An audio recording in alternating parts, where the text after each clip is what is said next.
Hey everyone, it's Alex. I just want to let everyone know that there were some technical difficulties in this episode, and we had to record the end of the podcast not once, but twice. I really want to shout out Dylan Hughes. He was so great and gracious with his time, and I want to shout out everyone who listens to this podcast, and I hope you don't mind the technical difficulties. And I just want to say thanks again.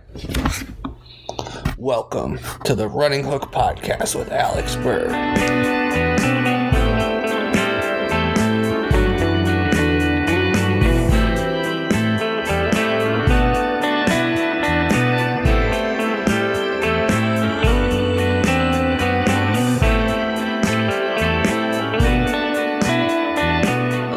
My name is Alex Burr, and this is the Running Hook Podcast. My guest this week is my good friend Dylan Hughes. Dylan, welcome. Thank you for having me. Oh, it's my pleasure. This week, I brought on Dylan because Dylan is a Pacers expert, and I like to think of myself as somewhere between an expert and novice. So, we're going to review the Pacers season because at this point, it's looking doubtful that the season is going to come back. So, Dylan, I prepared a list of questions. And to start off with, what were your expectations for the Pacers coming into the season? Well, I had pretty decent expectations, even with Oladipo being out to start the year. They had a solid team. There was a lot of new guys coming in. I mean, they lost a ton in free agency, but that was by design. And, I mean, adding Malcolm Brogdon to the mix was the biggest thing. I mean, I remember the day that they signed him on the first night of free agency. It's like, wow, like that is something that I hadn't even considered as a possibility, because as him being a restricted free agent on the Bucks, who like are in the conference, they're in the division, and there's no way they're going to let him go, even though he's going to make a lot of money. And when it actually happened, it was just like, wow, like this is actually happening.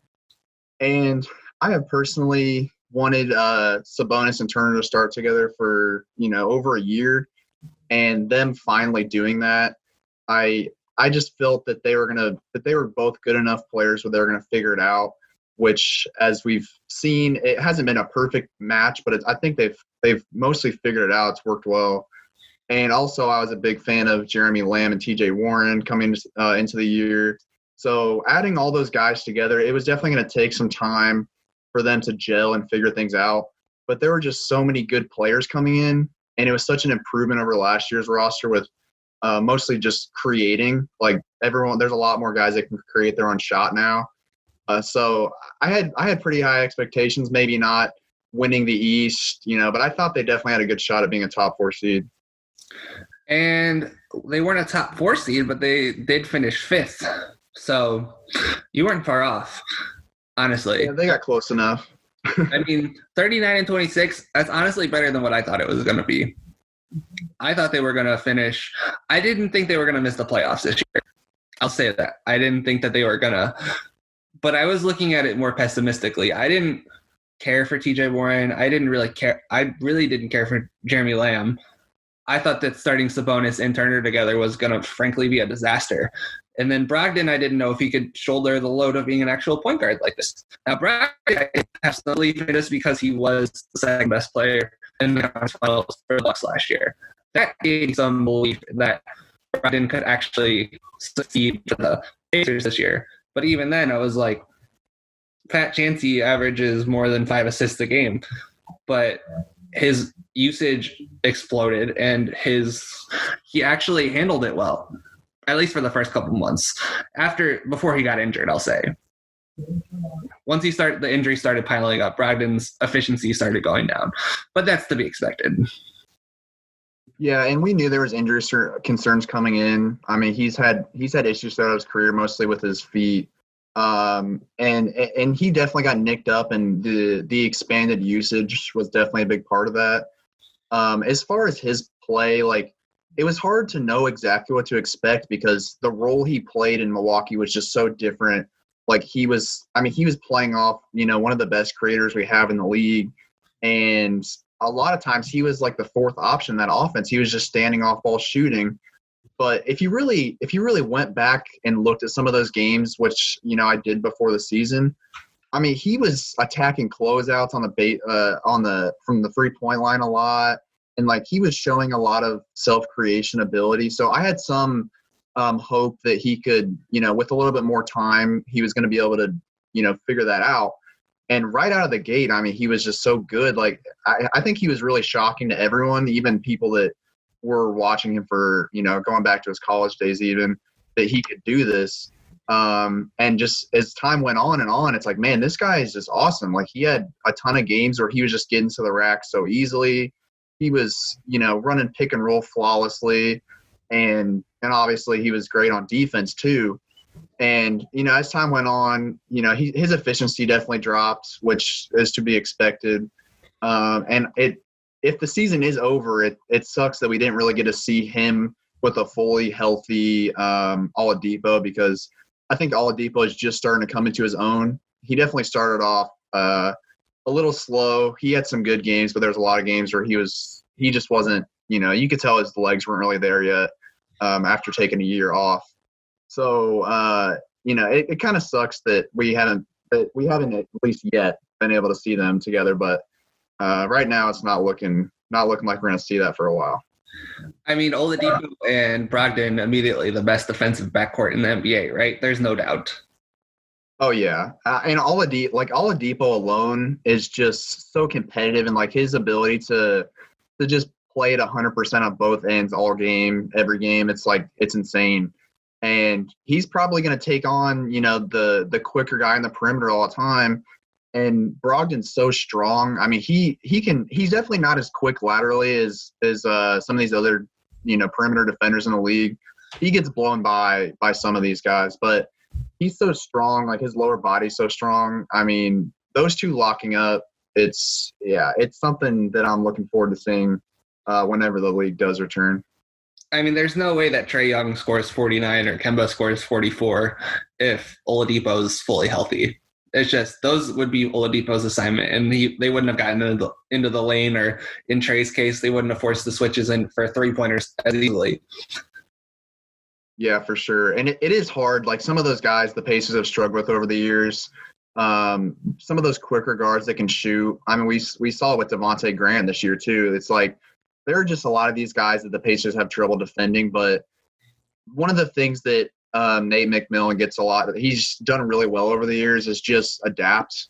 And obviously having Dan Burke helps him too. But like, this defense always figures it out. Like, they have weaknesses, and they always just they just figure it out over time. And I mean, having two defenders like that, like some of those, high volume shooters, they all have their games, but it's definitely going to be tough moving forward for those guys to, have these huge games on the Pacers. So that actually leads me to a good transition. So we're going to go to grading the coaching staff and not all the players, but some of the players. So it sounds like you would give the coaching staff an A for this season? An A is probably close to it. I've never been great at like grading coaches, just because there's not exactly a tangible like statistic you get aside from record, obviously, but the players have so much impact on that. It's kind of hard, but I mean, for Nate and the whole staff, I was honestly kind of proud of them, because Nate hasn't wanted to change a lot over the years. I mean, it was pretty clear coming in that Miles Turner should be shooting more threes, and we just saw him slowly tick up over the years, and it was just never enough. And putting Sabonis out there, it made it so he had to get Turner on the 3-point line more. And we saw, I mean, it still wasn't as much as you'd hope for, maybe. And the Pacers in general have just a low 3-point volume compared to the other teams in the league.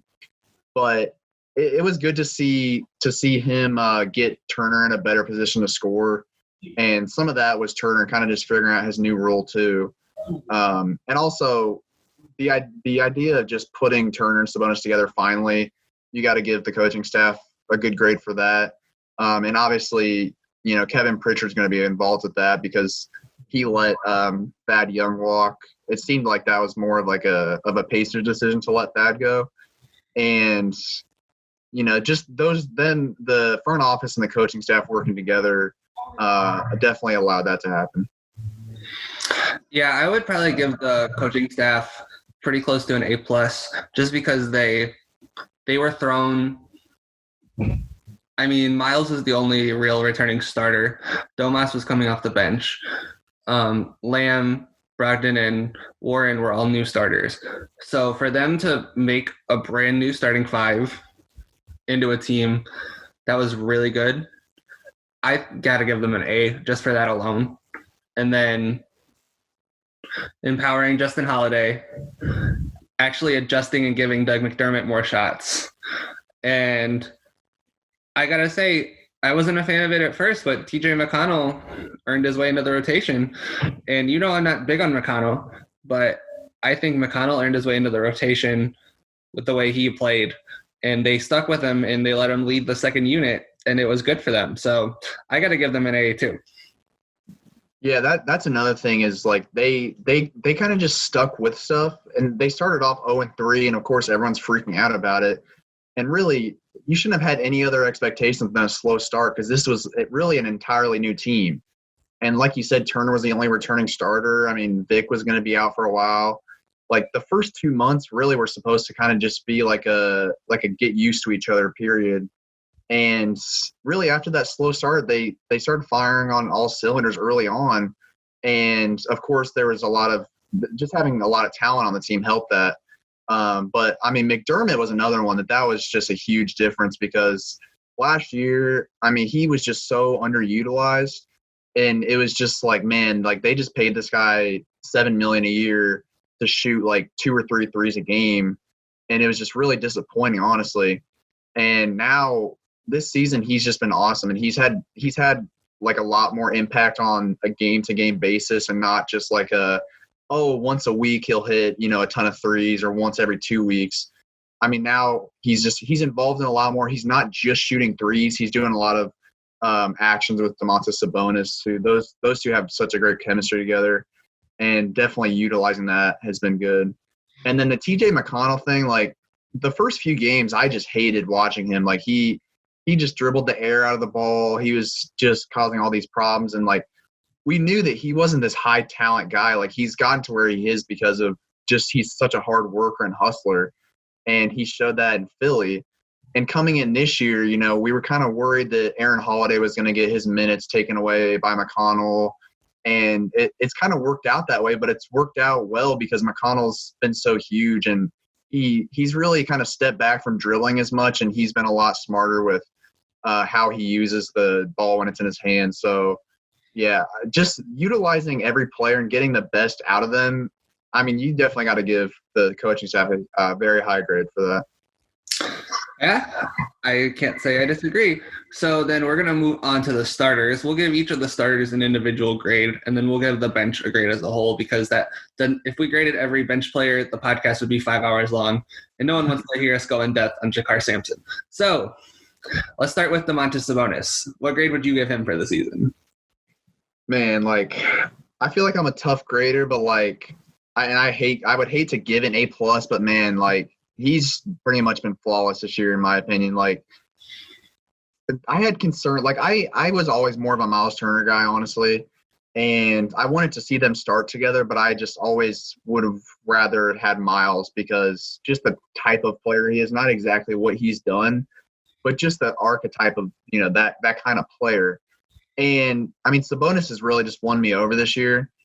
My main concern with him coming into the year was defense, and honestly, I think he's done fine. Like, he doesn't have that wingspan that's going to allow him to block 3 shots a game like Miles Turner, but he's so strong, and like he's very good at positioning, and he's not quick, so he's not gonna be able to cover these pick and rolls is great either. But he's just so smart in where he puts himself, and he's so strong that he just figures out a way to have an impact on defense. And really that's the biggest thing if you're going to play center in the NBA, is you gotta figure out a way to get in the way. Like, and obviously offensively, he's just been insane. Like, his passing he's one of the best passing big men in the league. He's so strong down low. He can get pretty much any shot he wants at the rim. And his right hand is still, he doesn't use it as much as you would hope, but he gets what he wants with his left hand either way, so it doesn't always really matter. And obviously the rebounding is huge. Pacers fans have wanted a strong rebounding center forever, because you didn't really get in Turner and you didn't really get in Roy Hibbert. You got to go back a while before you get someone that's as good as rebounding as Sabonis. I got to go back to like Jermaine O'Neal. Yeah. And I don't think Pacers fans want to go back to that era. So no, I wonder why. Can't think of it. Not great times back then. Not great times. No, you didn't like the Steven Jackson era. You know. I'm happy to be here. That's all I'll say. So I'm gonna go ahead and give DeMontis an A, just because he's played out of his mind this year. Everything you said applies, but I think going back to his passing, I'll have to pull up his Basketball Reference page. But since December, I know he's averaged some crazy number of assists. It's high. It's over 5, because he was already a good passer coming into the season. He got better as the season went along, which is crazy to say as someone who deserved an All-Star appearance. So from December 2nd till their last game in Boston, he averaged 5.5 assists a game. I don't know where that's in terms of centers, but his vision just moves the offense along. And it's also the things he does for someone he's not a superstar. He's an all-star. All-stars shouldn't do as much off-ball things as Sabonis does. The way he operates off the ball, the way he gets the offense moving with his screens, it just is incredible to me. He deserved the all-star team. I don't care what Nate Duncan says. He was a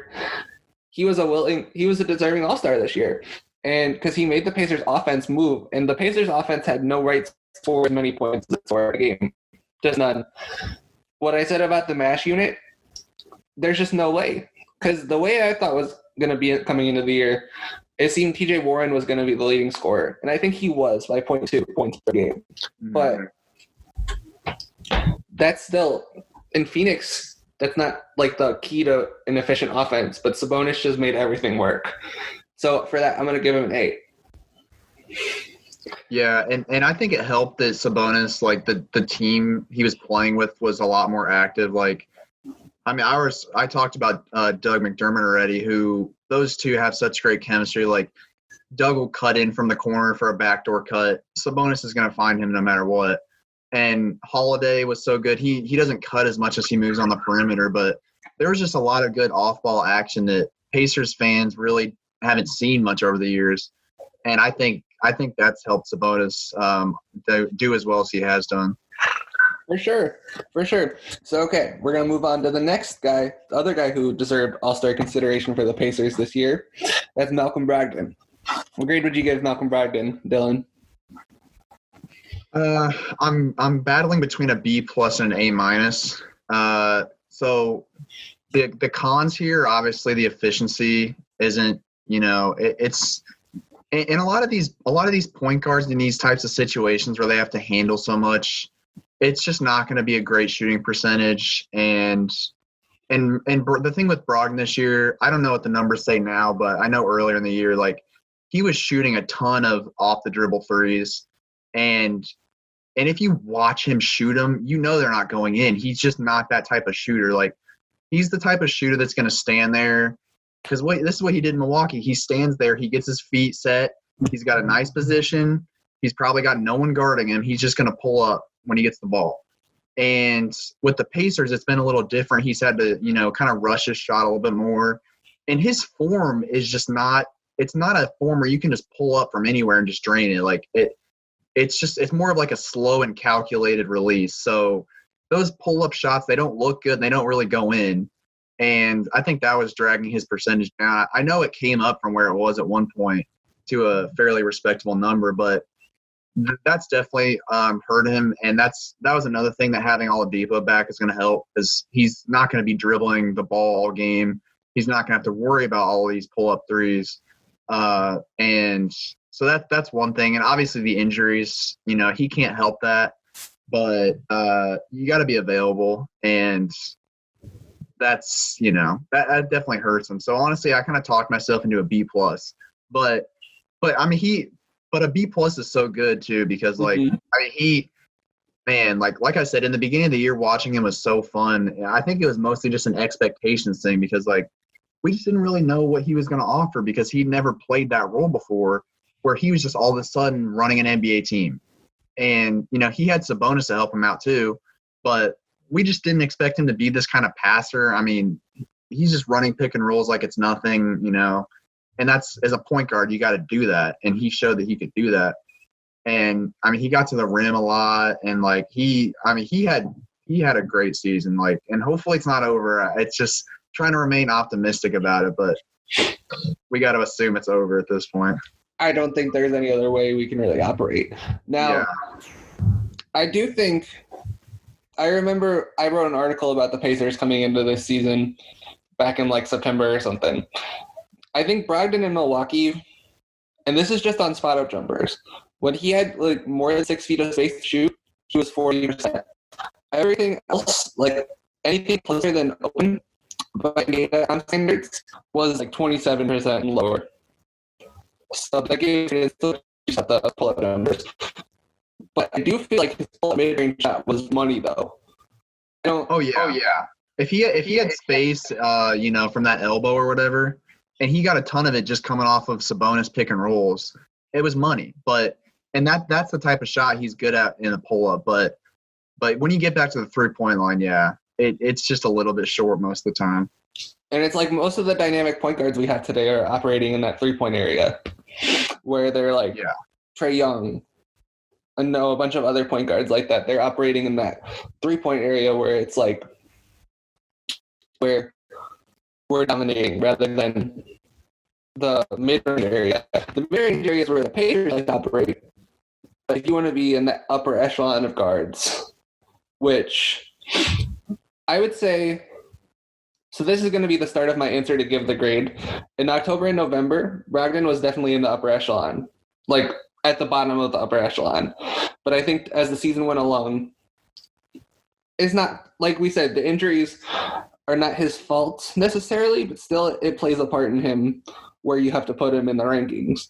Because you can't rank a guy, I can't have him as the 10th best point guard if he can't stay healthy. That's just not plausible.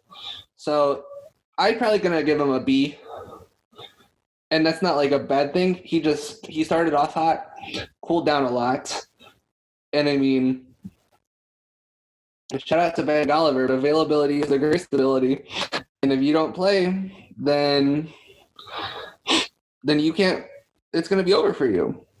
So I think B is where I'm standing, just because he did give up some crazy performances. I mean, speedy point guards, like we discussed earlier, probably not his speed, but he tore Kemba apart. Or Kemba tore him apart, I should say. Yeah. And Trae Young tore him apart. And there was more. It wasn't just them. And like you said, Devontae Graham. And so those guys are just going to give him trouble anyway. Oladipo being back next year will help. But still, I'm going with B. Okay. Next starter we're going to do, TJ Warren. Okay, I'm very biased with TJ Warren because he came here with a chip on his shoulder because, obviously everyone knew the Pacers won that trade with Phoenix. It was just one of the stupidest trades. And it's so easy to, see why Phoenix is a bad team because they do stuff like that. But, I think I got to give him a B+ because there were so many games where it's this dude is he would literally he would be 10 of 12 in the middle of the third quarter, and there's really no reason for him to stop. He just shoots the craziest shots and they just always go in. It's just he's just so fun to watch. And I mean, and offensively is where he really shines, obviously. He's just a bucket getter. That's who he is. That's his role, and that's why the Pacers got him, because they needed guys like that. He's not going to be a guy that he's not going to average, 4 assists a game. That's not his game at all. And I think that his passing actually was a little bit better this year than it was in Phoenix. I was kind of surprised about that. And early on, it definitely was more kind of ball hoggy. But he's smart with the ball, and he does make passes when they're there, which is all you can ask for out of a guy like that. I think defense was the most impressive thing to me. I mean, I can't recall many instances where he really just got killed on defense. And again, that's just credit to the coaching staff. Like the Pacers have brought in guys over the years, and Doug McDermott has been okay. He definitely has a lot of bad games, but that was another guy they brought in where you just don't expect him to defend, and all of a sudden he's defending. And it's kind of just the way the Pacers scheme the defense. But I mean, really, if you watch like TJ Warren in a one-on-one situation with a good scorer, like he's strong enough and he's got good hands. Like he's gonna make it tough for him. They may score, but like there's a lot of times where he makes really good just scores in general pass, and it's really surprising to watch. And like as the season went on, it's like, man, this guy can really lock in, and he still goes on the other end on offense and just nails mid-range jumpers. And so I'm definitely biased with him, but yeah, I'm gonna give him a B+. That's pretty close to what I'd do. I didn't think he was going to pass at all. I thought he was going to come in and not defend. I thought, because he's played in Phoenix. There's no reason to think the worst of a player that comes from Phoenix. Because, and I mean, look at Dragon Bender when he tried to play somewhere else. The Warriors might be salvaging Marquise Chris's career, but barely. Barely. They had to really go deep for that one to try to even close to salvaging him. But it's like, all the players who play for the Suns, they just seem to kind of listlessly be going through the NBA, except TJ Warren. You put him with a good coaching staff, and he was a good basketball player.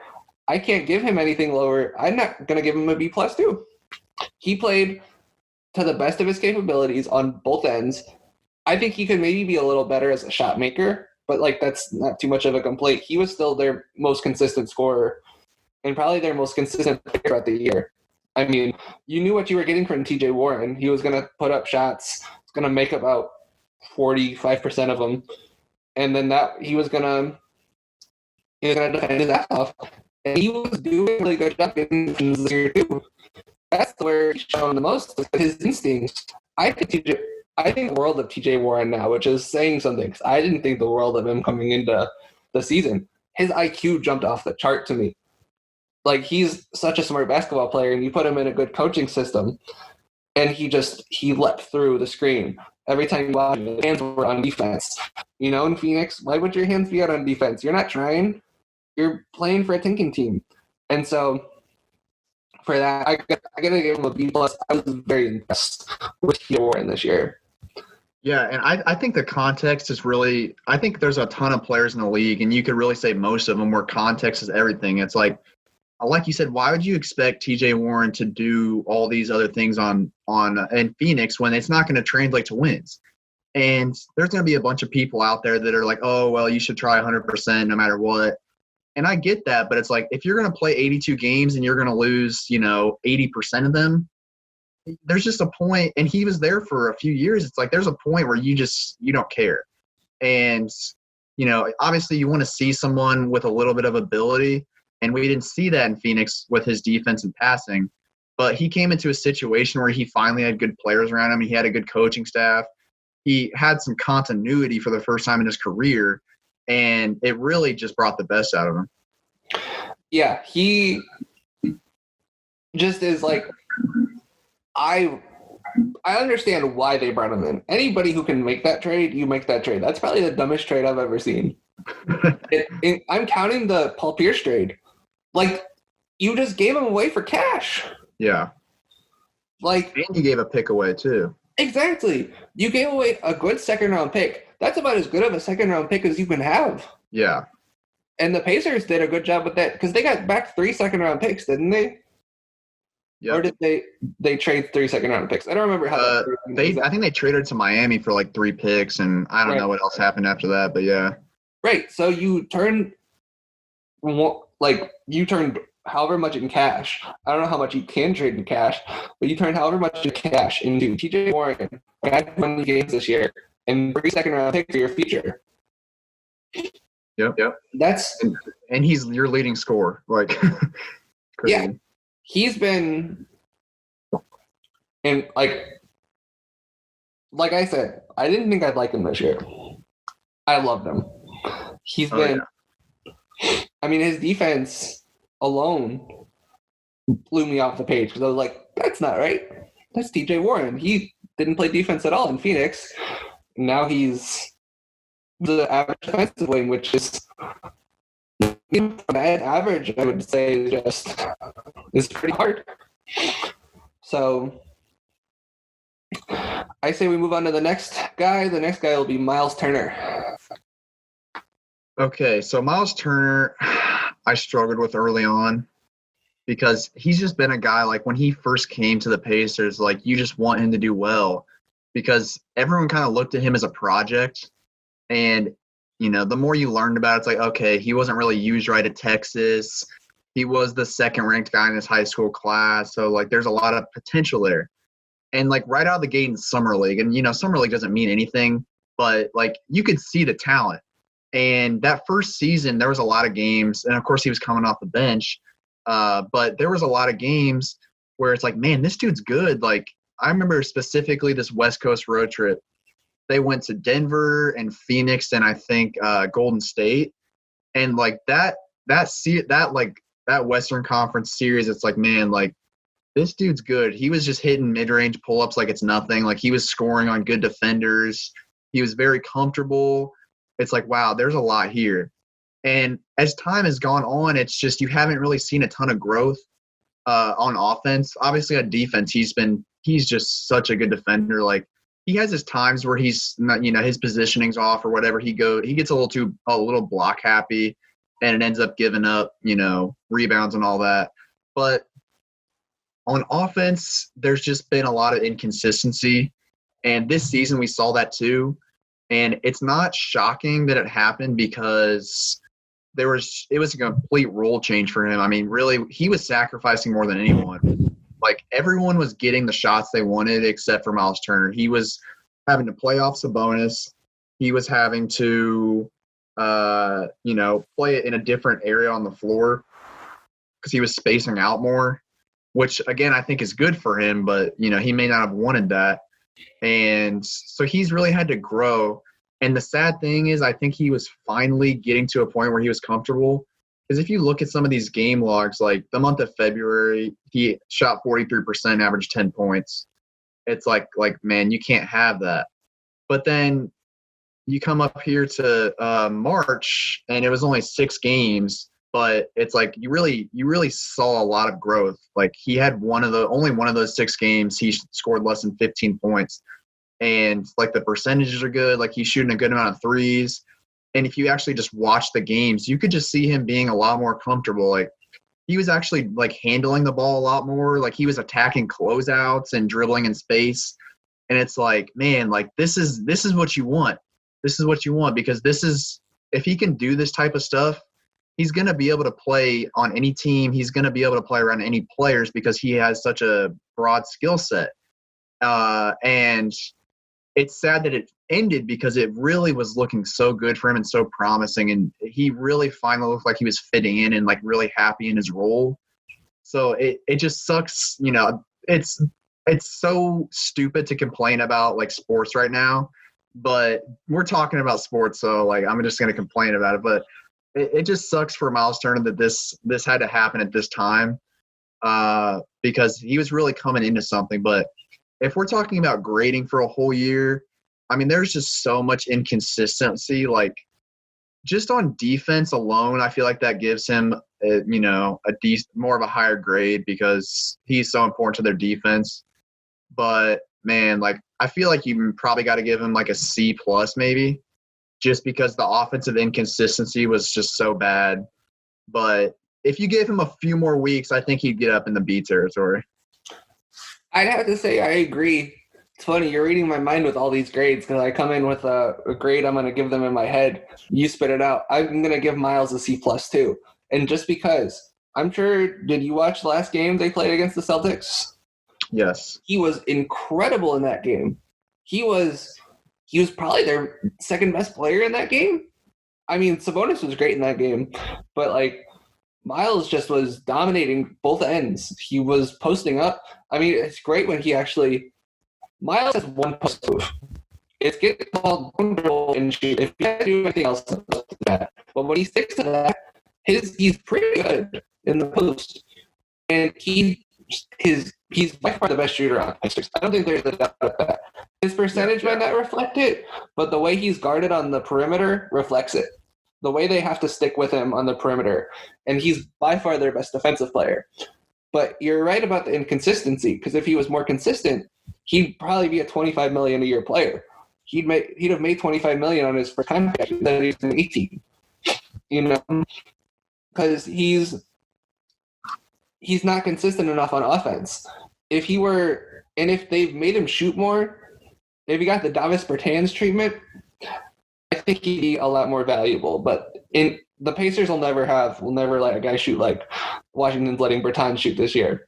So C+ is where I'd give him. He's had a good year. I just think it could have been a lot better. Yeah, he's a late bloomer this season, which is what hurts him in this specific grading. But he was on a good path, so that I think that bumps him up from maybe where he would have been if we had this conversation on March 1st. It's true. Role change is a huge thing in the NBA, and he was the center for 4 years, and now he's playing power forward. Absolutely, and I don't blame him for not being comfortable with that switch. But he was looking perimeter defense. He was looking so much better than he did at the beginning of the season. Both Sabonis and Turner just got better on the perimeter as the season went along defensively. They were just I just wish Turner was a little more consistent on offense, but I mean, if he was a little more consistent on offense, he'd be a max player, so. Yeah, and it's all about comfort for him, and that's why lately he's been so good, because you can tell when he's comfortable. It's all about how does he react when he gets the ball? How is he moving? Where is he at on the floor? You know, we see this stuff on defense all the time because he's comfortable on defense. On offense, you know, sometimes he just feels out of place, and this season was very understandable why, because it was just such an odd role change for him. But he's finally getting to where he needed to be. So I think next time we see him, he's going to hopefully be a different player than we've seen. So I just want to hear if you agree with me on this. Do you think that if Miles played to the best of his capabilities, he'd be the best player on the Pacers? It's hard for me to I feel like I'm bad with centers because I'm all like the NBA is so focused on ball handlers. And like I've had a debate in my mind who's better between James Harden and Anthony Davis for years. But like it's just hard to compare those types of players because they're different types of players. And I feel like it's harder to measure impact for centers just because they're not really – I mean, some of them are, but they're not always the ones creating the shots. So, honestly, it's hard for me to say that. But, man, I mean, if he's averaging even if he's just averaging 16 to 18 points a game with everything else he does, I mean, yeah, he would definitely be up there. Because I think – Miles has one of the most tantalizing potentials in the NBA to me. That's why I've always been drawn to him. But it's it's weird. He just needs to get over that inconsistency hump. And I think it may have finally clicked. Because it's weird for centers to come into the NBA and be so good defensively, as good as Miles was. Not saying Miles is perfect, but it's hard for look at Karl Anthony Towns. They got drafted the same year. He still hasn't figured it out yet. He might figure it out next year. Centers are usually late bloomers. But for Miles to come in and be as good defensively as he has been, that's kind of shocking for a center that's so young. And if he can continue growth offensively, I think he could blossom. That's probably one of the 50 best players in the NBA. Yeah, and it's hard to be patient with these guys because they come in at a young age and lottery picks especially. You want them to do stuff right away. But Miles Turner just turned 24. I mean, these guys don't hit their peak until they're 26. So really, if you look at it like that, he's got a great career ahead of him still. Yeah, if he's the top 50 player in the NBA on that contract, that's a steal. Oh yeah, a steal. I think, and if he figures it out offensively, I'd rather have him than Sabonis. Yeah, and that's something that is probably going to become a question at some point. I mean, right now, I don't know if they would make a trade this summer, but I kind of felt like it was coming, and maybe that's something that gets pushed back to next year now. But I think they are going to have to make that decision sooner rather than later. I know this probably isn't the time for this, but I just think that they need to get bigger. Pacers are a small team. And they're not small in the traditional sense, like, oh, we don't have any big guys. They're small in the sense that the big guys that they have are small for their position, and then the wings that they have are small too. Like, I wrote a whole article back in February talking about how Justin Holiday was guarding Pascal Siakam. And if you're listening to this and haven't read the article probably tells you what everything I just said, like, in my voice. Whereas Justin Holiday didn't have a chance, and I like Justin Holiday, but he didn't have a chance guarding Siakam. So that's what they need, is they need a bigger wing, like, or a bigger power forward. And I don't know where they're going to get, because all those guys are seeming to want to go to the Bucks or the Lakers or the Clippers, or I don't know why Michael Kidd-Gilchrist went to the Mavericks, but hey, do what you got to do. But because I think Michael Kidd-Gilchrist could probably play for a playoff team, just not a whole lot of minutes, but spot defensive minutes. But hey, so get back on track. Our last starter is Jeremy Lamb. Yeah, so I like Jeremy Lamb coming into this year. I mean, he was the second leading scorer on the Hornets, which doesn't mean a lot because they weren't a playoff team. But, I mean, it was pretty obvious what the Pacers needed coming into this season with shot creators, because the last two playoffs, and of course last year they didn't have Vic, but it was basically Vic and Bogey, and that was it. And, I mean, like, Darren Collison was so frustrating because as a point guard, you just got to be able to score your own shots. And, like, he was an off-ball shooter. I mean, that's what he was. And so bringing a guy like Lamb made a lot of sense because he is a guy that can make his own shot. And really that's kind of what he's best at. He's a good ball handler, like, especially for his size, and like he's pretty smooth and like he's good in transition. So I felt like he was a good fit, and it worked out that he was going to start when Vic was out and then come off the bench. So I think it worked out, but the consistency wasn't there. There was a lot of games where he was honestly the worst player on the team, or like at least the worst starter, because if he's not scoring the ball, he's not doing a ton. And his defensive inconsistency was there a little bit too much too. I mean, I remember one game they played against the Bulls. He took Zach LaVine out of it. Like, Zach LaVine had no shot against Jeremy Lamb, and it didn't really make sense, but it was kind of exciting to watch. And then after that, you just expect that, and it just wasn't there. I mean, there's a lot of games where he would just fall asleep on defense, and he wasn't really doing much at the other end either. So there was a lot of games where they relied on his offense, and it worked out where he would come through. But there was a lot of games where he wouldn't either. So honestly, I'm kind of leaning more in like the C to C minus range for Jeremy Lamb. So, when we give grades, we kind of give them based off our expectations coming in. Mm-hmm. Everything you said about what Jeremy Lamb was before he got to Indiana was exactly what I thought, except make that 10 times more negative. I'm like, somebody had to score on Charlotte. So why? Of course, somebody needed to be the second leading scorer on Charlotte. That team, other than Kemba last year, sucked. But he didn't exceed my expectations as much as TJ Warren did. But he exceeded them a lot, because I personally thought it was going to backfire. And what you said about the consistency was true, but he could at least create his own shot. He was, a lot of times when the Pacers didn't have any shot creation going, sometimes, and when TJ wasn't working, which I know we said he was consistent earlier, but not everybody has it every night in the NBA. Mm-hmm. Even though they only played 65 games, that's still a long season. And so the nights where TJ didn't have it, Jeremy Lamb would usually step up, and he'd usually create the shots for the Pacers. But that being said, his defense left a lot to be desired. I'm probably going to give him a C. I'll give him a C+, but just based off my expectations of him alone. That's the only reason. Well, if you thought he basically sucked coming in, then he was pretty decent, I guess. Well, yeah. I didn't think he sucked. I just thought it was empty calories. Which on the Pacers, it wasn't empty calories. It was what they needed.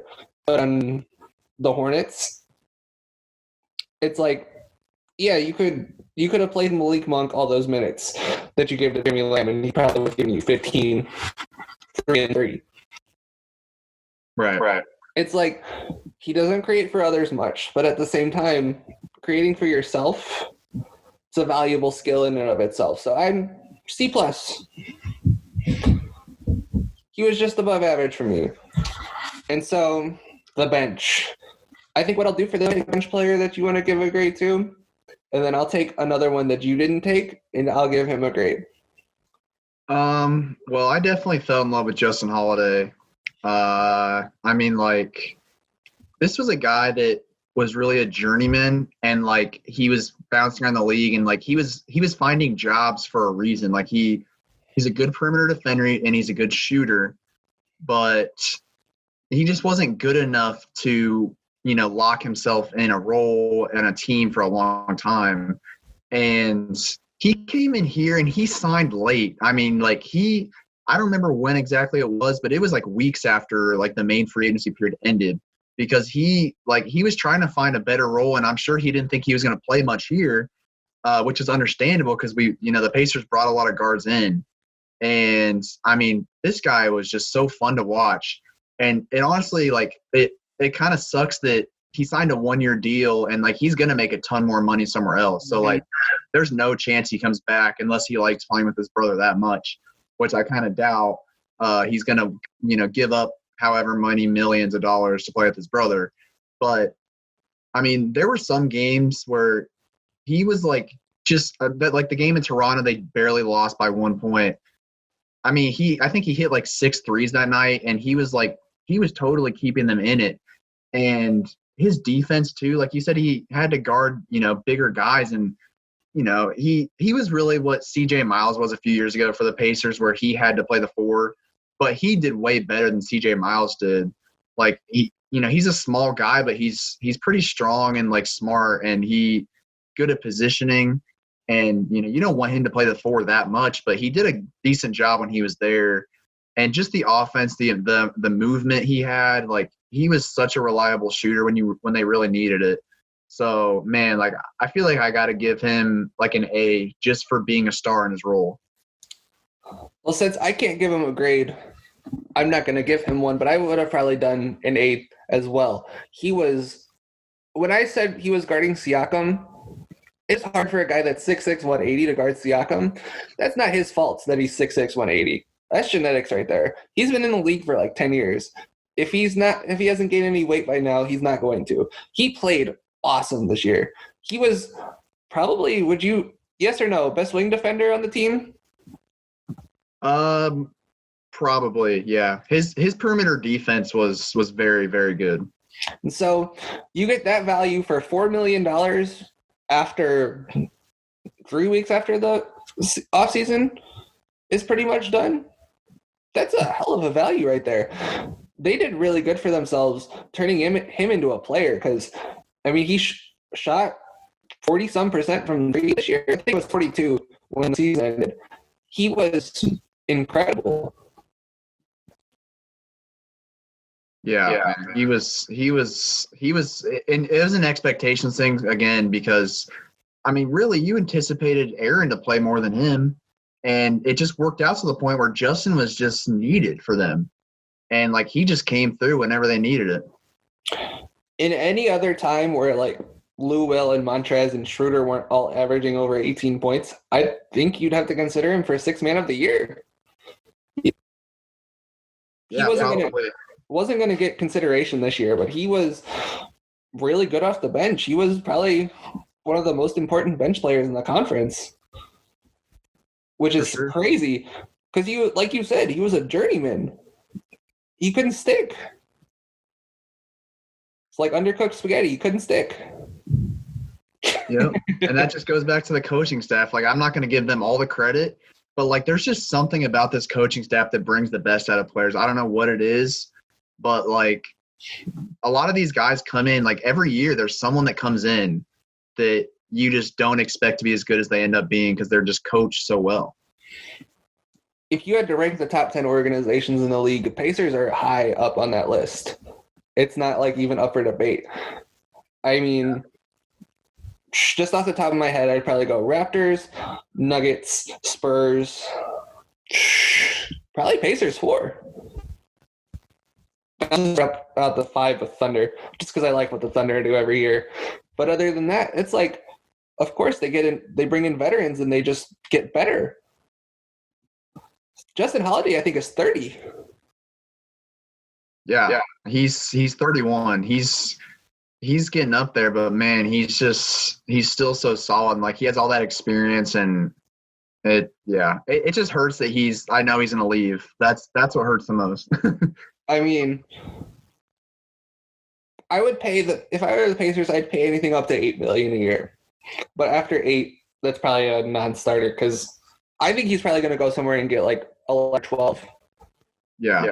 He'll get the MLE from someone, and the MLE is going to be around 10 to 11, depending on what the salary cap ends up at. And the Pacers just don't have the money to pay that much. So, no, unfortunately, no. It's been a great year, Justin. We've enjoyed watching you here, but unfortunately, your time has probably come to an end. Yeah. So, sadly, my bench player I'm going to do is Doug McDermott, and going off expectations, I have to give him an A-.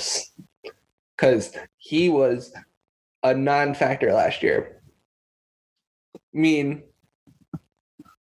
or no, non-factor last year? I wouldn't say non-factor, but he was very low on production. Yeah, for sure. So to go from that to being 40-some% on 5 attempts a game, let's just say off the top of my head, to that kind of efficiency over like not overnight, but over a season, he made a huge jump. And part of it is that he has such good chemistry with Sabonis and that the coaching staff changed up. But the player has to produce. And he did a great job. Wasn't just a shooter either. I feel like this year he showed like his all-around game on offense. He was, he can get him down low, post him up for a bucket.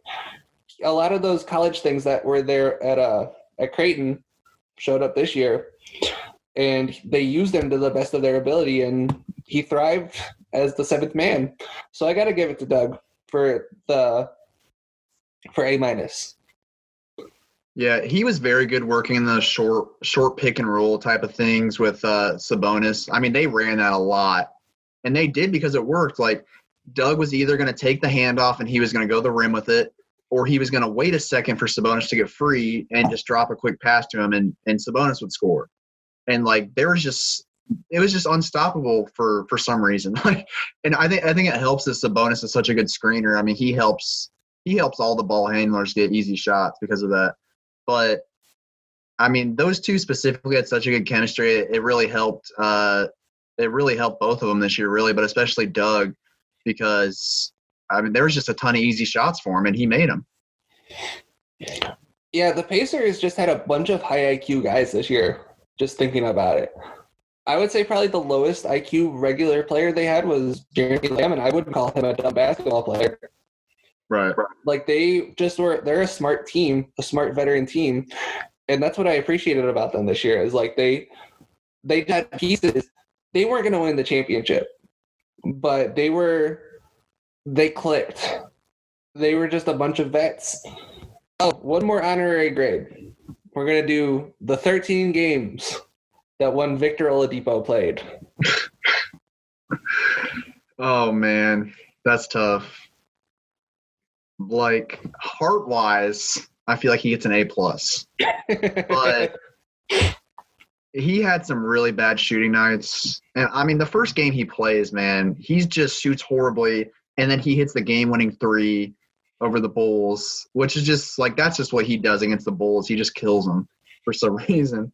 But man, like that's another thing that hurts because you could tell he was on the cusp of really, getting back to it, and it gets cut short. But man, I'm going to go ahead and just give him a B-. Yeah, that seems about right. Because the shooting wasn't there, but, I mean, he's always going to be a good defender. And just his intensity alone, I feel like, brings the team up a level. So we'll go ahead and give him a B-. Do you want to know the exact stats he had in his last game, in the last game that the team had? Let's hear it. So 27 points, 9 for 16 from the field, 5 of 7 from 3, 4 for 4 from the foul line, 7 boards, 4 assists, a steal, and a block. And obviously one game does not make the season. But that game he did against the Celtics. The Celtics are one of the best defensive teams in the league. They have Marcus Smart. They have Jaylen Brown. They have Jason Tatum. I don't think Jaylen Brown played that game. It doesn't matter. They're one of the best defensive teams in the league. And to do that against them was tough. I think that was when he was going to turn the corner. It's me, him, and Miles both turn the corner, and we just know. Yeah, I mean, you could feel him working up to that game in the prior games. He had some games where he was shooting decent, and then other games where he shot bad.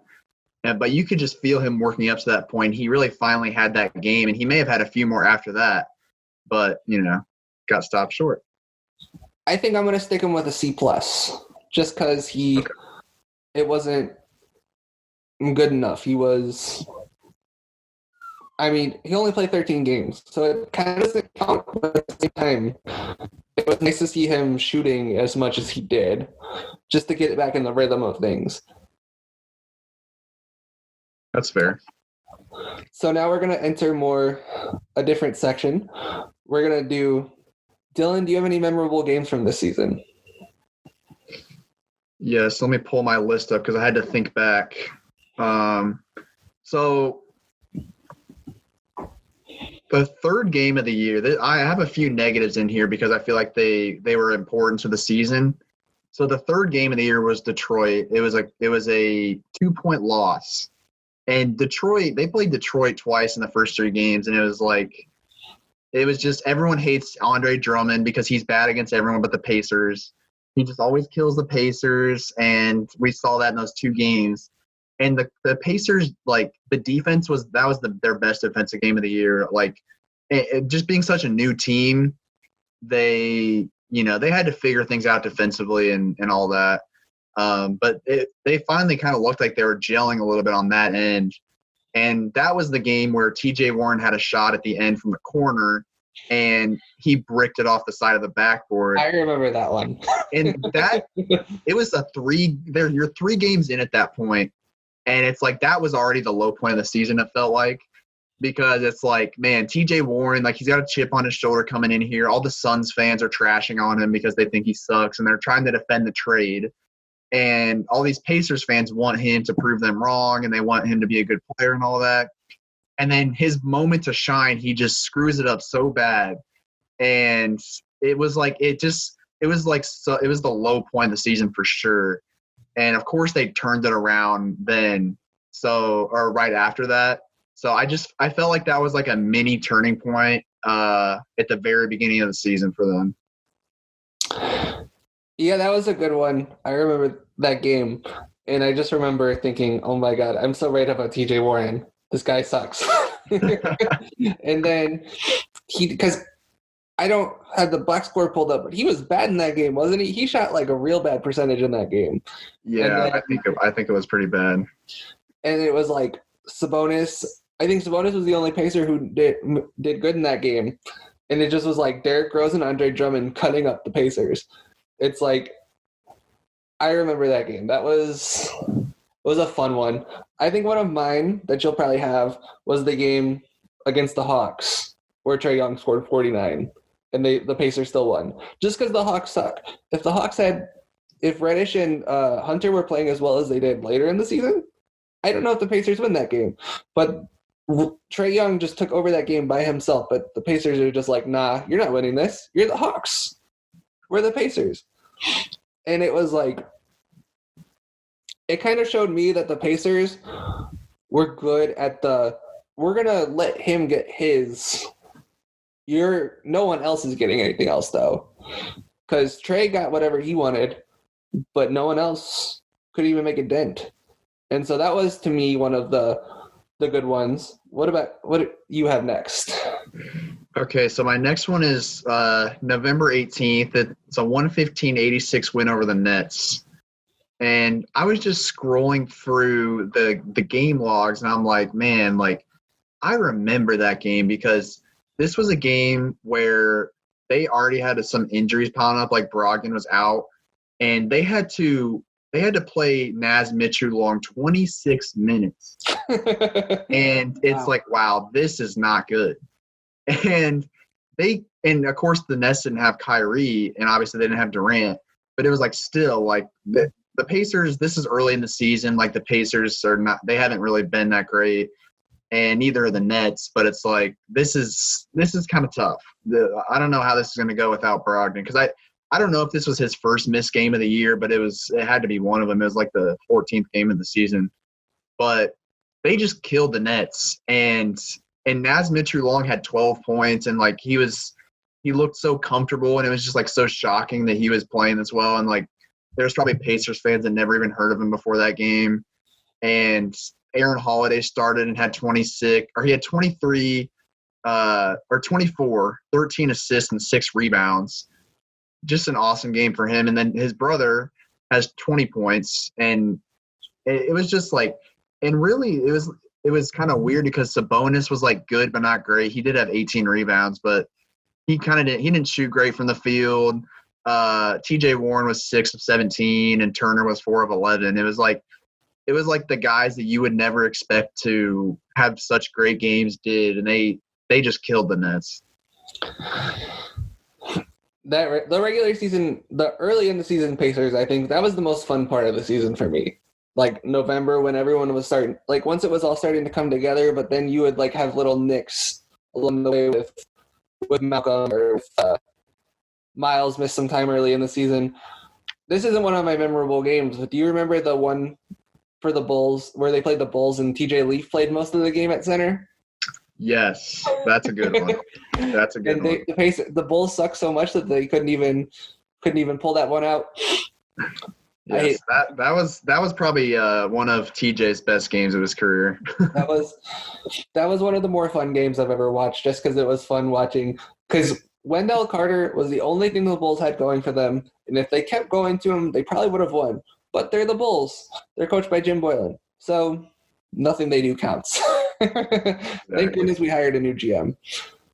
But for one of my memorable games, December 17th versus the Lakers, that was one of the favorite games of the season. They did a good job on LeBron defensively, as good as you can do. I mean, because it's LeBron. Anthony Davis wasn't playing, but still, LeBron's usually enough. But I just remember that game. Sabonis was great. Sabonis was killer. And that just was a fun game to watch because that was only the Lakers' 4th loss of the season at that time. And so I remember that one. That was, even without AD, that felt like a big win. Because it's like the Lakers are a good team. They'd be a good team without Anthony Davis. Anthony Davis makes them a great team. For sure. And so that to me felt like a signature win because they struggled up to that point with playoff teams, if I'm not mistaken. This is just what I'm remembering in my head, but I feel like at that point I know they lost to Philadelphia. They lost to Houston. I think Utah was their only big win, like their win with a playoff game at that point. I could be a little early on Utah, but still, it was they did better as the season went along against playoff teams. But early in the season, they really struggled with that. This was I feel like their first big win of the season. Yeah, I could agree with that for sure. Okay, what do you got next? Okay, so the next one I mentioned earlier briefly was the February 5th loss against Toronto. So this honestly may have been my favorite game of the season, even though the Pacers lost, because this was like the game that really made it feel like the Pacers were finally like there. Like this was still fairly early in Vic's return. I think it may have been like his 3rd or 4th game. And it's at Toronto, and Toronto was one of those teams at the point. Well, at least for me, I know some people too. Like, despite having such a good record, it's like, should we really take them seriously? Like, they don't have Kawhi anymore. Like, what really are they? Are they just a regular season team? Like, who knows? But I felt like it was such a great challenge for the Pacers, and like me personally, it really showed me how good Toronto is, because despite losing Kawhi, man, like that team is just solid. Like, and Pascal Siakam was so good in that game. And as you were mentioning, having Justin Holiday on him was just not going to work out. Justin played his little heart out, but Pascal in the paint is tough to handle. And Brogdon had a great game. He had 24, 6, and 6. And Sabonis didn't really he only had 7 shots, and Turner only had 6. So it's like you didn't really get much out of those guys. But you had Brogdon, and it was really mostly Brogdon, Holiday, and McDermott. Justin Holiday had 6 threes, and McDermott had 4. And those guys were just making it rain, and like it was keeping them in it. And of course they fell short still, and they had trouble with Siakam. He put up 25. And Ibaka had 30. I forgot about that. But it felt, even though they lost, it felt like a good game for the Pacers. So first things first, I will die on Toronto was probably the 4th best team in the NBA Hill. I think that they were just because they didn't lose much, and what they did lose, they managed to replace with OG and Fred VanVleet. Mm-hmm. But that was a crazy game. And one thing you didn't mention was how the Raptors were like a snake, and again they attacked, because that press, they had a 10-point comeback in like less than 3 minutes. The Raptors did. I think the Raptors were down. So I think the Raptors were down 118 to 107 with about 3 minutes left at the end of that game. It was crazy. The press they threw, Lowry and Siakam and VanVleet, they just let a crazy comeback. And that, to me, that was the game that proved that the Raptors probably would have been contenders if they'd stayed healthy, or if the season kept going on. Yeah, that full court press, I forgot about that until you brought it up.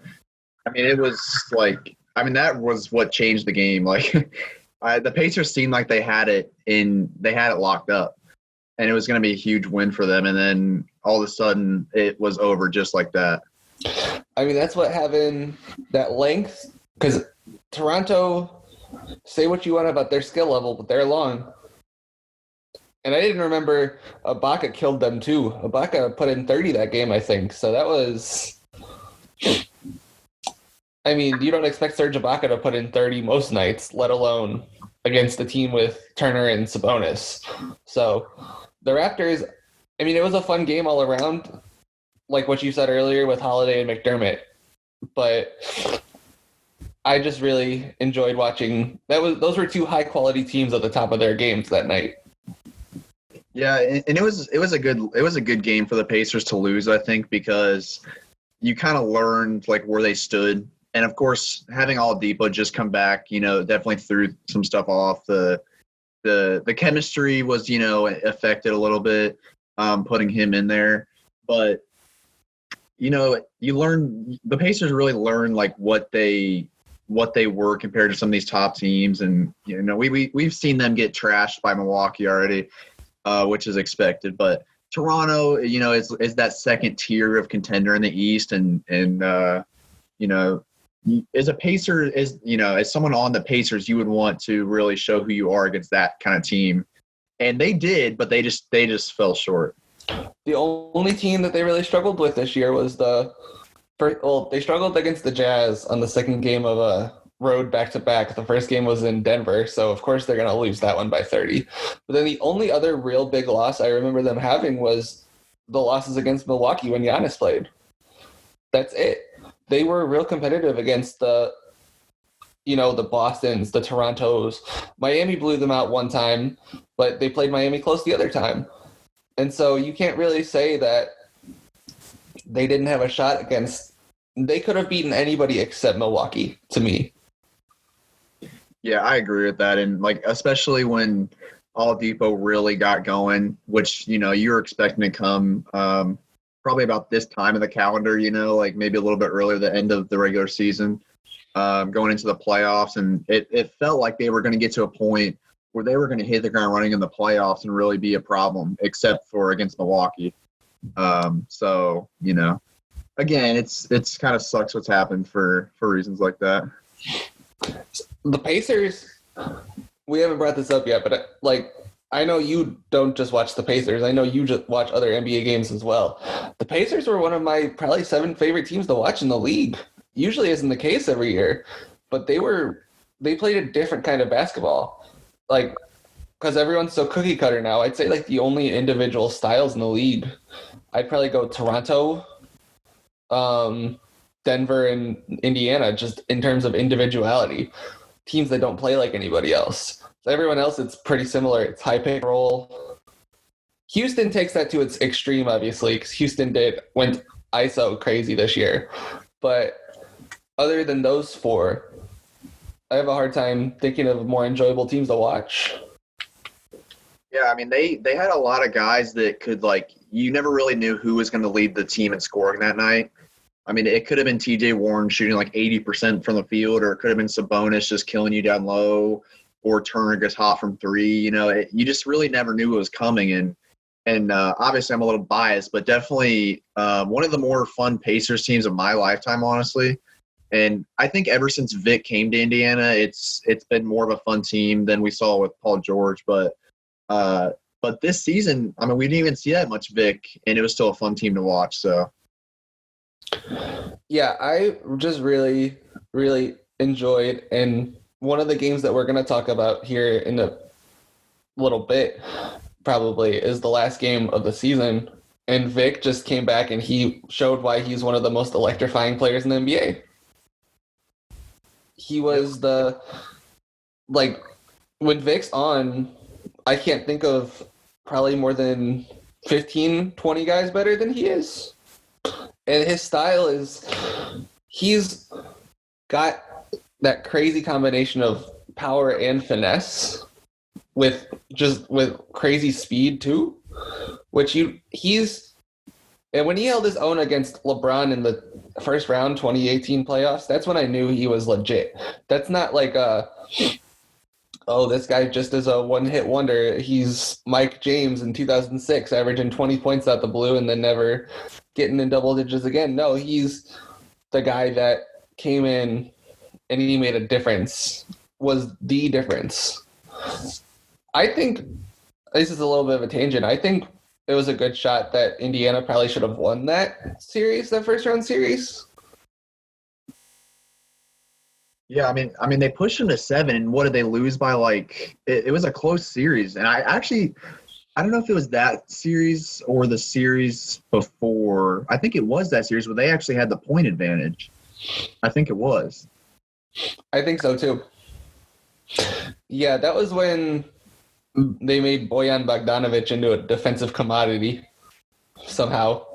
Yeah, the man who is not known for his defense. I think his defense against LeBron was overrated, but he did a better job than a lot of guys we've seen that are supposedly LeBron stoppers, which we've never seen a LeBron stopper really. The biggest problem he's had to overcome is himself, I think, early on in his career. And ever since he went to Miami, really, and after that first finals against Dallas, he's just been insane. And we haven't seen many guys be able to step in front of him and give him problems. But Bogey did, especially early on in that series. I mean, he held him.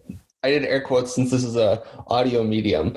This is he held LeBron to 40-some points, but the team around LeBron was so bad that him scoring only 40 points was a pretty good defensive effort, all things considered. Yeah. It's not Andre Iguodala in the 15 finals, but it's not, he wasn't letting him walk to the basket whenever he wanted either. So, I mean, got to give Bogey credit for that. But off of that tangent, I think we're going to move on to my next game. It was the 113-112 loss to Miami on December 27th.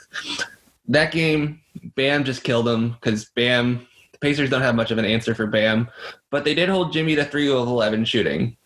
No, they did let him get to the line 15 times. But Jimmy's one of the best. It's probably the top 5 in the league at getting to the line. I know he's second in free throw attempts this year. So it's hard to keep him from getting to the free throw line when he's missing. But that being said, they held Jimmy to a low shooting percentage. It was a pretty balanced attack. Sabonis struggled, but Holiday had a good game. TJ Warren had a good game. The bench overall had a good game. And so those games are always fun against good teams. So that's why I'm choosing that Miami game. Yeah, and the thing with those Miami games is like you were really seeing like obviously with the Jimmy Butler thing that happened later on, you know, there's some rivalry. There was some rivalry brewing or rivalry potential brewing, and obviously the teams are completely different. But the Pacers and Heat, you know, had their thing back in the early 2010s, and I think some of that, at least for the fans, maybe has carried over. And it was kind of exciting to see those teams, you know, be close to the same level again. Yeah, and our friends JD Hall and Bryce Shadday, they had a legendary beef. Unforgettable. That was, I mean, the second game was probably more memorable for non-Pacers fans just because it involved Jimmy blowing the kiss, which, I mean, Pacers fan or not, that's hilarious. I'm not going to apologize. I think that's just, Jimmy is so full of himself, but I mean, it works. I said this before. I think Jimmy Butler is the only guy we actually know in the NBA. So, and because he's a jerk, I give him a pass for that because I know that he knows he's a jerk. So I think that rivalry, that March 20th game, I missed it so much. That was the one Pacers game I was really looking forward to. Me too. And honestly, I feel the exact same way about Jimmy. Like, you know, he's done a few things in his career that I haven't agreed with, but like I always come back to him just because he is who he is. Like he doesn't apologize for being himself, and he's continuously the same person. And he always backs his talk up. I mean, like that dude in the playoffs is insane. And I think, you know, I still don't really know whether he wanted to leave Philly or whether they wanted him gone, but like I think like him not being on Philly is going to majorly hold them back whenever the playoffs do happen. And I mean, that's just a guy you can give the ball and he's going to score and he's going to be a leader for you. You know, he's never going to be like, you know, a top 5 player in the league, but he's just a guy you want on your team no matter what. And so whenever this podcast with me and JD about the 2019 Game 7 Raptors Sixers happens, the thing that stood out to me in that game about the Sixers was that there was one guy on the Sixers that wasn't scared. Is Jimmy Butler. And the layup he hit at the end of that game, the one before Kawhi shot, it just is a crazy shot, like a crazy layup through traffic against the press that no one remembers because why would they? The shot Kawhi hit is incredible, but Jimmy deserves just as much credit for hitting a crazy shot with no timeouts. Yeah, and it's kind of crazy to think back to that series because, I mean, they gave Toronto really the most trouble out of anyone. You know, Golden State obviously had plenty of reasons why. They lost, you know, 2 of their 3 best players to injury. But, I mean, if they beat Toronto in that game, if, you know, a few, you know, balls bounce a different way or whatever, you know, we could be talking about that team completely differently, and Jimmy Butler, you know, is probably not on the Heat right now. Yeah, if they won the championship, I don't see him pulling a Kawhi. No, I don't think so.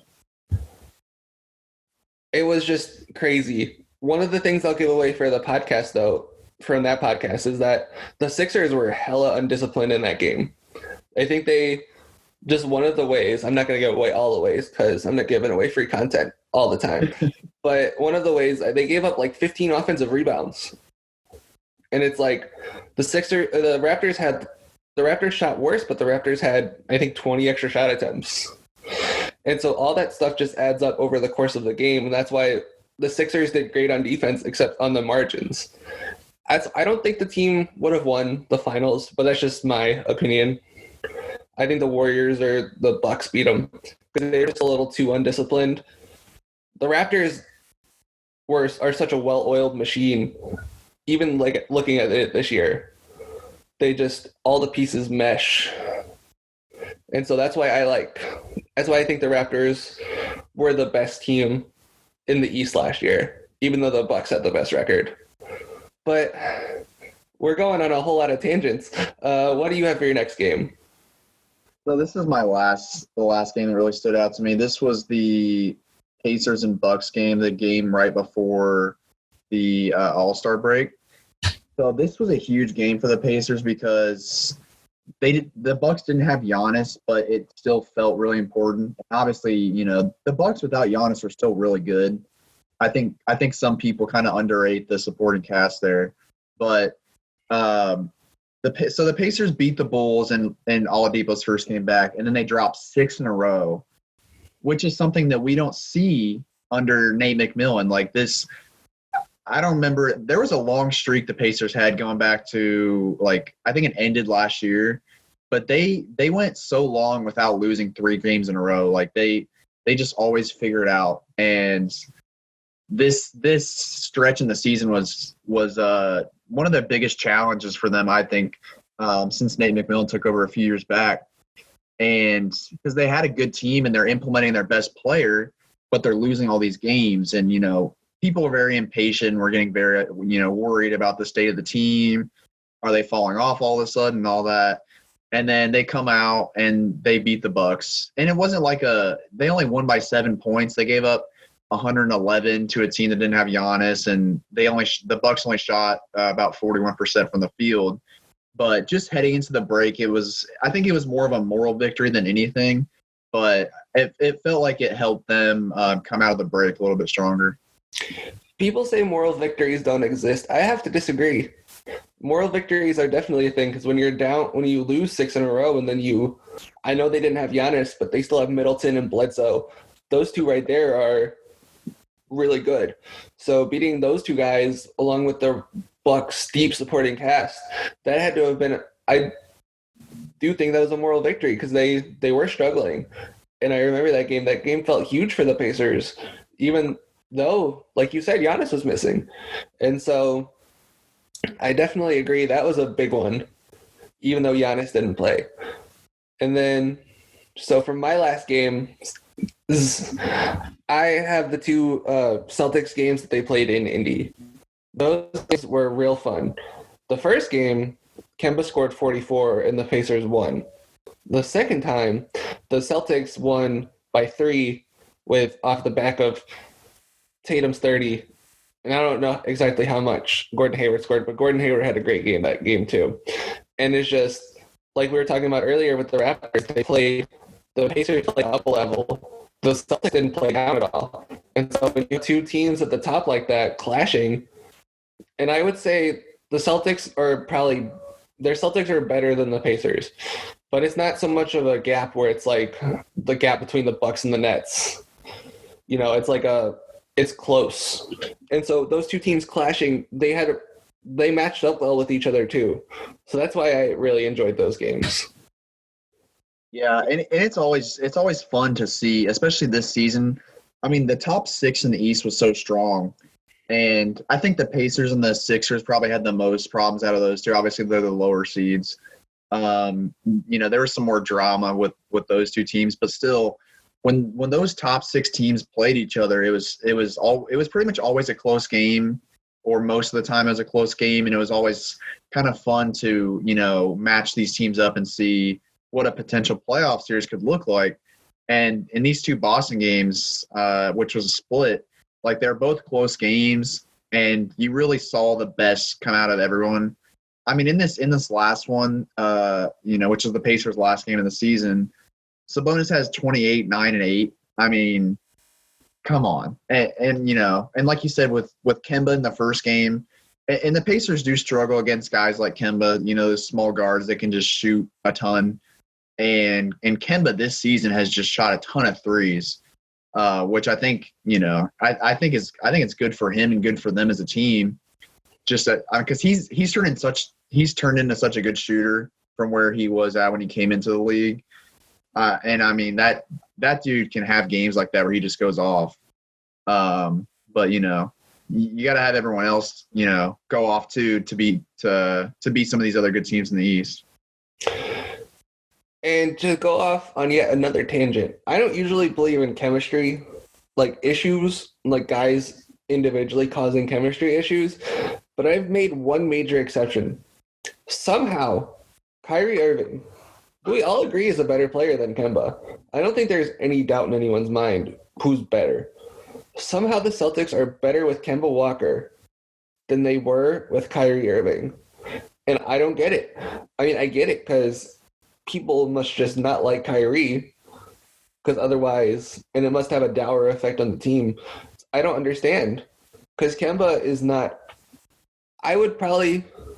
the gap between Kemba and Kyrie and talent level is pretty significant. Yet, I think the gap in likability is probably even more so the other direction in Kemba's favor. So, yeah, what Kemba's doing this year with a good supporting cast, I think we probably could have predicted it. I mean, he was good in Charlotte. I mean, like we were saying earlier, Jeremy Lamb was their second best player. We like Lamb as the fifth best player, I would say. But as the second best, no.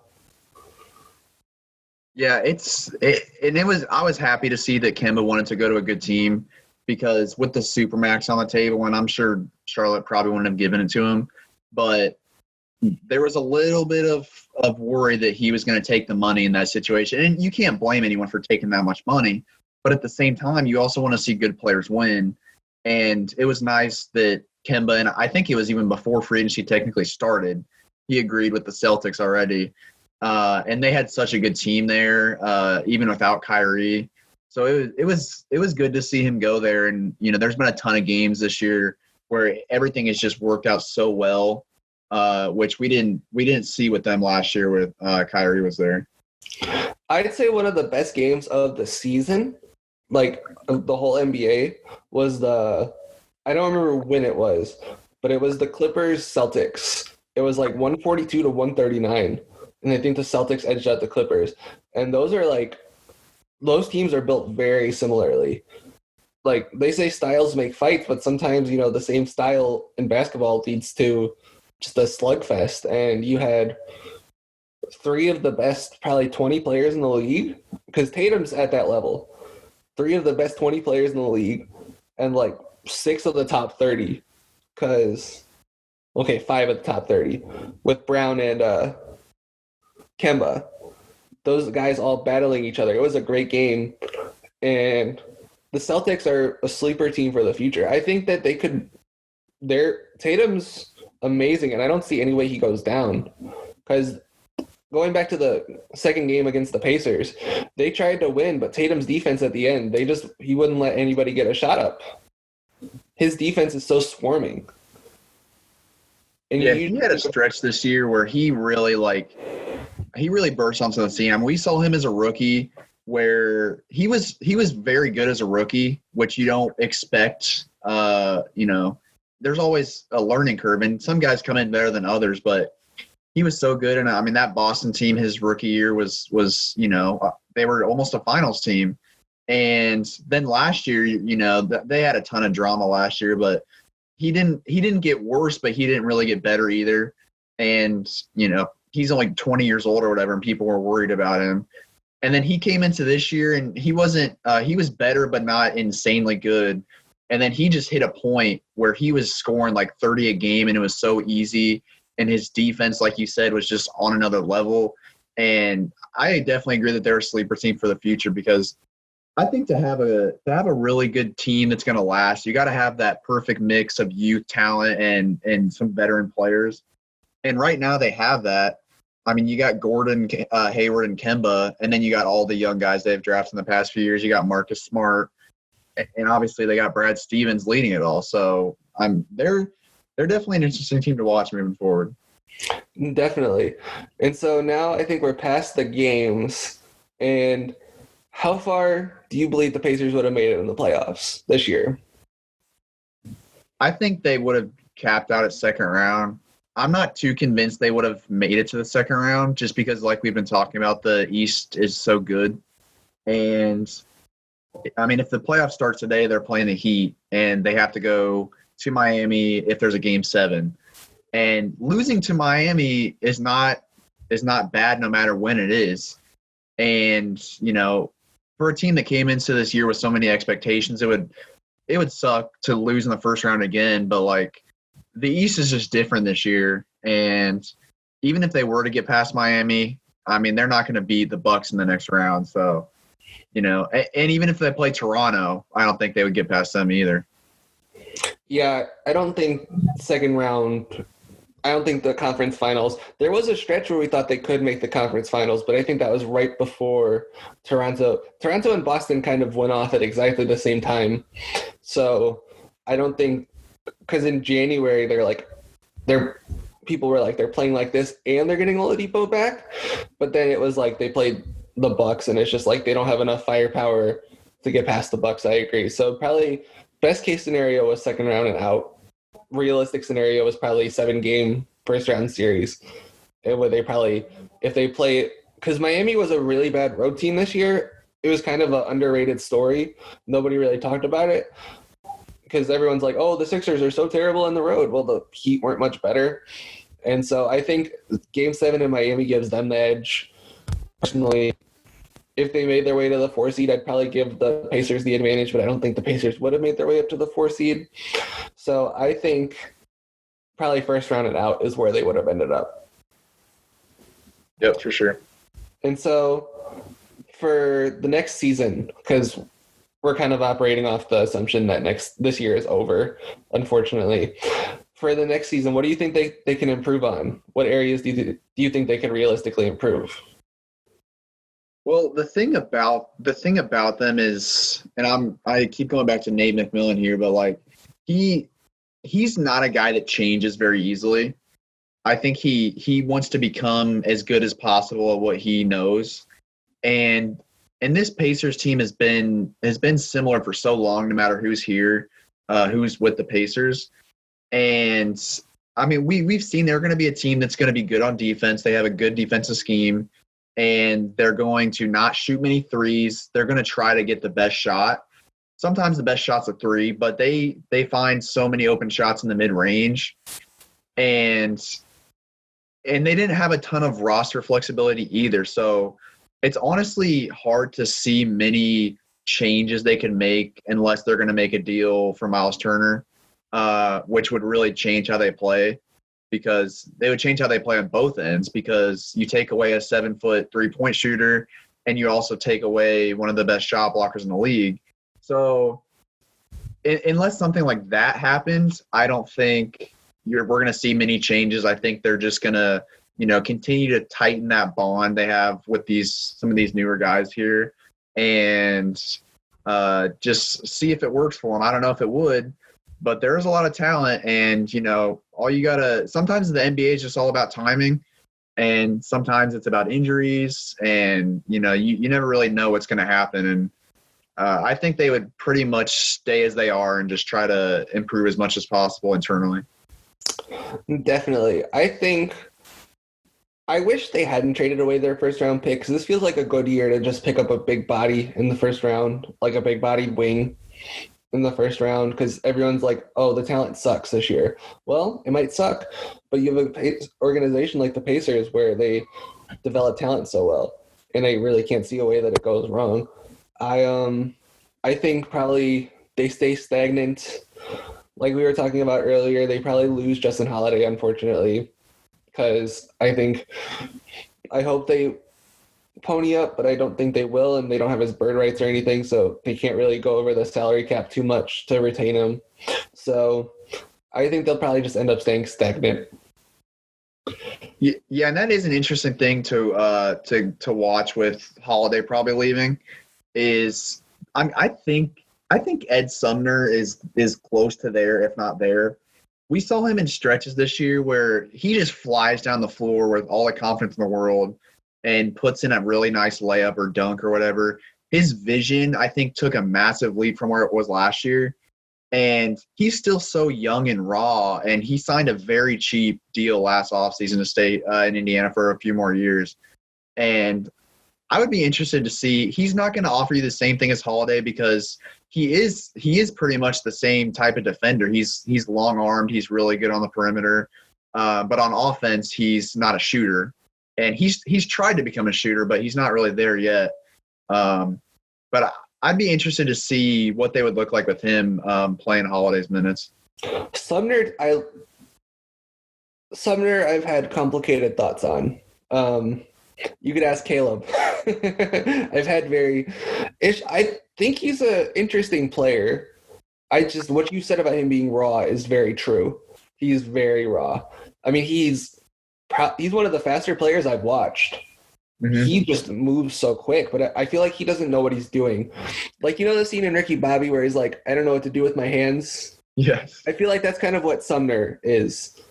Like, that's the epitome of him as a player, where he'll figure it out, I'm sure, but he just right now is too raw to do anything, really. And it's kind of sad not sad. I want to see him be good because I want them to replace Holiday's minutes, because I've grown to really like Holiday's game, but I don't see any way he stays in Indiana next year. Yeah, and I think Sumner took a lot of big steps this year, because last year, and he didn't play a ton last year, but he was, I mean, you want to talk about raw. Like, he had moments here and there, but like there was a lot of bad, especially on offense, because he's not really a lead guard type. And when you come into the league as a guard, but not a lead guard, there's just a lot of learning. And I think he showed a lot of good signs this year. I mean, he was able to stay on the floor for good stretches of time because he wasn't really making as many mistakes on offense as he had in the past. But he definitely still has a long way to go before he can operate on the same level as Justin Holiday. Okay. And so that wraps up the regular portion of the podcast. We're going to introduce a new segment called Rapid Fire Questions, where I ask Dylan some questions. He has to answer them rapidly. I'll answer them too, because I'm sure you want to know my answers. So Dylan, who did you think was going to win the title this year? I've been torn between the two LA teams and the Bucks, but I'm going to go ahead and go with the Bucks. The Bucks? Okay. MVP? Giannis. Okay. I would go with Giannis too. Defensive Player of the Year. This one was kind of tough, but I'm going to go ahead and go with Giannis as well. I'm going to change it up on you. I'm going to go Anthony Davis. Okay. I think he deserved it. Defensive Player of the Year. Coach of the Year? I'm going to stick with the Bucks theme and go Bud. I think Nick Nurse had a pretty good case as well, and definitely some others. You chose mine. I'm going with Nurse. Okay. Most improved? This was between Bam and Brandon Ingram for me. Bam took a massive leap, and he's a very close second. But I think the improvements we saw with Ingram going from LA to NOLA was like his offense just became completely different, and he kind of had almost a Tatum level leap with his offensive, with the confidence he was playing with on offense. And he still has a ways to go before he's, like an insanely good offensive player. But he took a huge step. I think I'm gonna go. So I really have like 4 guys I would consider for this. If it's allowed, I'm going with Siakam again, because he made the leap from like role player to all-star. And then if not, I'd have to choose between, like you said, Bam and Ingram, and then Devontae Graham.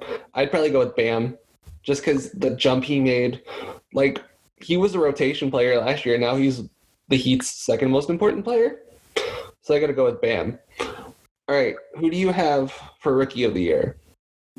Ja Morant. Ja. If Zion played more, it'd probably be different. But Ja played 60 games and Zion played 20. Okay. Album you've listened to most recently? So I've been listening to a lot of J. Cole lately, and Born Sinner has been the album choice lately. I've been listening to The Weeknd's After Hours a lot. I got to listen to the deluxe, but The Weeknd's my favorite artist. So the song Hardest to Love, that one's hitting me hard right now. Okay. Movie or TV show that you've enjoyed most recently?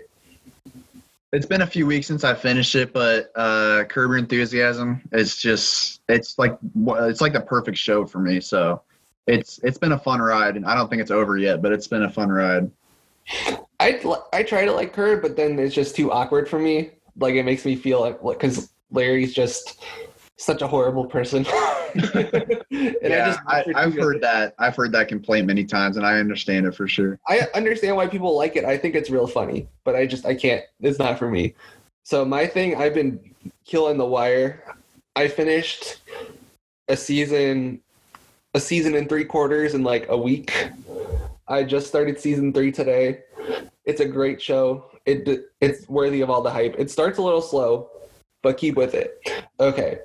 And so for our last thing, I'm going to start a timer. You have 2 minutes to tell me why I'm wrong about The Office. Ready? Go. Well, I would like to know exactly what you don't like about The Office. Okay. We'll reset the timer. I think it's kind of my problem with Curb Your Enthusiasm, but the transfer of the problem from Larry David to Michael Scott. Okay. So, and I think there's a reason there. I think there are two types of people. It really comes down to your sense of humor. And I think the type of cringy, dry comedy is what those two shows have in common that I like so much. And I probably would say those are my two favorite shows. I watch The Office every day, and I probably could watch Curb every day if I had the choice. So, this is stuff. It's all subjective. It's like music. I mean, not everyone's gonna like the same thing, and no one's wrong for liking or not liking something. But I just personally think Michael Scott's one of the best TV characters we've ever had, just because. And I think early on they were kind of getting their footing with how he was gonna be. But it's just some of the small little jokes that are in there and just the ways he acts, and he's so self-centered all the time, but it's just so hilarious. And he just always wants to be the star of The Office, but no one respects him really. And it's just such a fun dynamic. All right, well, you beat the timer by almost 50 seconds, but I try to watch it. It just isn't for me. But on that note, I think that's the end of the podcast. Dylan, thank you so much. I appreciate you taking your time. If everyone could like, rate, and subscribe. Before we go, do you have anything you want to promote? Anything you've written lately? Well, unfortunately, I haven't been able to write a ton lately. My creative juices have kind of dried up with not many things going on. But you can follow me on Twitter at Dylan Hughes. And I try to get a few good tweets in there every day. Sometimes they fall short, but I try my best. They're good tweets, Dylan. They're good tweets. And so I actually just, whenever this podcast should be coming out Saturday or Sunday, Saturday I published a mini oral history of the IUPUI women's basketball team. They made the NCAA tournament on March 10th. On March 12th, the NCAA tournament was canceled. So I think it's really good, obviously, since I wrote it. But I think you should take your time and check it out. And you can follow me at AlexBurfor on Twitter as well. And thank you so much for listening. Hope you all enjoy the rest of your day.